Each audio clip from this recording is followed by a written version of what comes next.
Hi friends, ഇന്നത്തെ വീഡിയോയിൽ ഞാൻ ചെയ്യുന്നത് ഷവർ ടു ഷവർ പൗഡറിൻ്റെ ഒരു ക്രിയേറ്റീവ് പ്രോഡക്റ്റ് ഫോട്ടോഗ്രാഫി ആണ് കേട്ടോ. സാധാരണ കൂളിംഗ് പ്രോഡക്ട്സിൽ ഐസ് ക്യൂബ്സ്, മിൻറ്റ് ലീവ്സ് ഒക്കെ ഉപയോഗിക്കാറുണ്ട്. പക്ഷേ ഞാനിവിടെ ടിഷ്യൂ പേപ്പറിനെ സ്കിന്നായി വിഷ്വലൈസ് ചെയ്ത് പൗഡർ അപ്ലൈ ചെയ്യുമ്പോൾ കിട്ടുന്ന കൂളിംഗ് എഫക്റ്റ് ഒരു കൺസെപ്റ്റായി കാണിക്കുകയാണ് കേട്ടോ.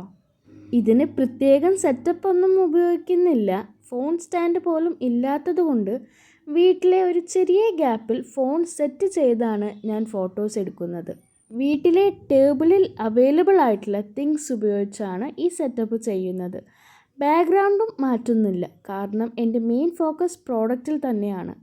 എൻ്റെ ഈ കൺസെപ്റ്റ് എങ്ങനെയുണ്ടെന്ന് കമൻറ്റ് ചെയ്ത് പറയണേ. കൂടുതൽ എഡിറ്റിംഗ് ആൻഡ് പ്രോഡക്റ്റ് ഫോട്ടോഗ്രാഫി വീഡിയോസിനായി ചാനൽ സബ്സ്ക്രൈബ് ചെയ്യണേ. ഇൻസ്റ്റാഗ്രാം പേജിൻ്റെ ലിങ്ക് ഡിസ്ക്രിപ്ഷൻ ബോക്സിൽ ഇടുന്നതായിരിക്കും, അതിൽ കയറി ഫോളോ ചെയ്യാനും മറക്കല്ലേ. നിങ്ങൾക്ക് എല്ലാവർക്കും വീഡിയോ ഇഷ്ടപ്പെട്ടു എന്ന് ഞാൻ വിശ്വസിക്കുന്നു.